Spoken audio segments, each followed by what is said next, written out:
Okay, what I have here is I have the ingredients here for sweet pastry or sweet paste. I have 125 grams of unsalted butter. I've got 200 grams of plain soft flour. I have 1 medium egg. I have 50 grams of caster sugar, and I have 1 pinch of salt. What I'm going to do is I'm going to sieve the salt and the flour into a bowl, and then I'm going to rub in the butter till I get it like a sandy texture. Then I'm going to mix the egg and the sugar and then add it to my flour mix. I'm going to knead it carefully and gently, not overworking the paste, to produce a smooth paste. And then I'm going to wrap it in cling film and allow it to rest for approximately 30 minutes in the fridge. Sweet paste. Okay, so I have my breadcrumb stage here for my sweet pastry. I've got my egg, add my egg in, and we use our hands then to bring the mix together. So, you got to be careful, this can be difficult to work with, so we must, very important that when we bring it together, that we allow it to rest. We wrap it in cling film, we put it in the fridge, and give it at least 30 minutes there to rest and to harden up. Okay, it's more or less together there now. So, a little touch of flour, my bench.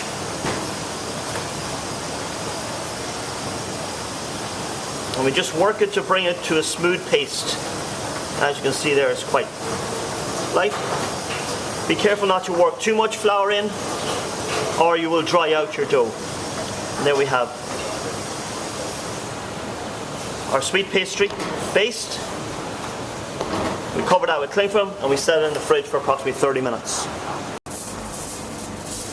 Okay, so I have my sweet pastry which has been resting for about half an hour. You can see it started to get a bit stiff. I remove it from the bowl. I've also pre-prepared my tartlet cases here as well on one side, which I'll show you in a second.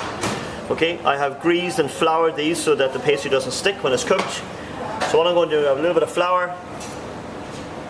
Not too much flour because you don't want to work it in. Okay, you've got to be careful with this pastry because it can be difficult to work with. Every time you roll it, you move it, like so. As you can see, it can stick there, so a little touch of flour.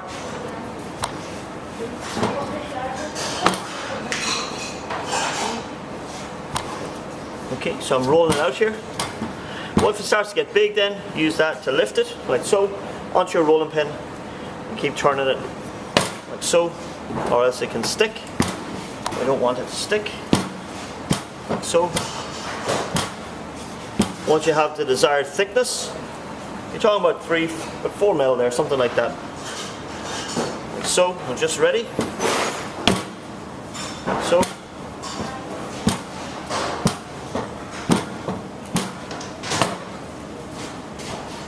So, just for the purposes of this, I'm just going to cut it in half here. Put that to one side. I've got my pastry here. Weigh out.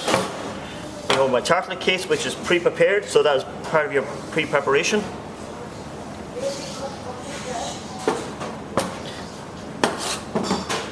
So you can see there, don't lift with your hands, always use your rolling pin to lift, because it'll crack, onto your case, and then what we do then is you thumb it in, or you can also pinch a little piece of your pastry, and you lift and push, dust in a little bit of flour, lift and push, so it takes on the shape of your case, like that, and you make sure you get into all the edges there, like that.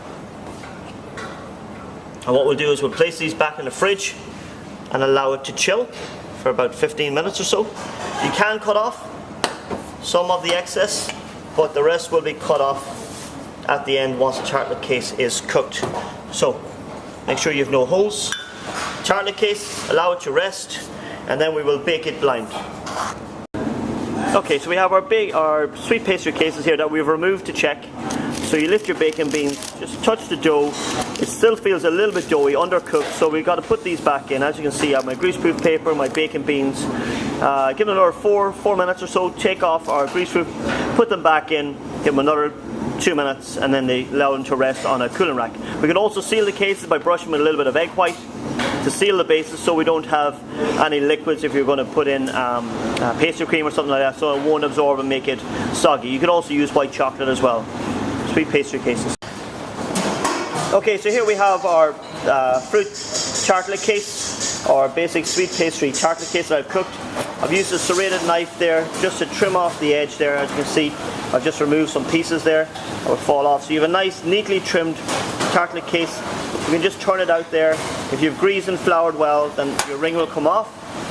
It's nicely baked, fully baked there now. So we can process it now for a fresh fruit tartlet.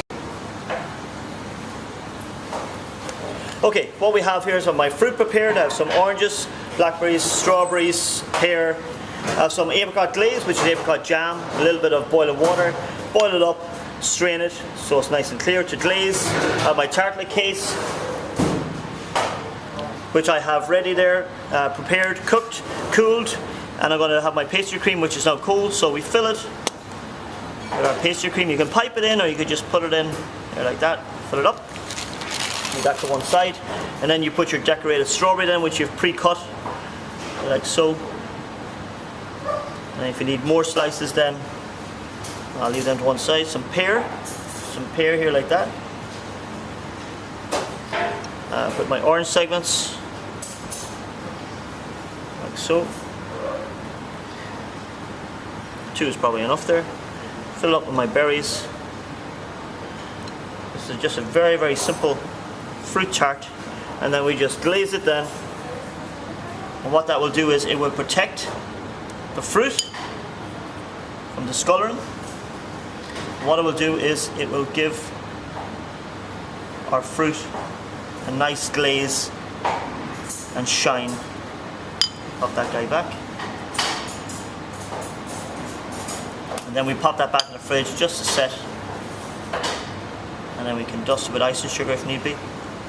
Another point as well, you could have glazed, or you could have put white chocolate, melted white chocolate on the base of your fruit tartlet case, and that will protect your tartlet case from absorbing the moisture from your creme patisserie or your pastry cream.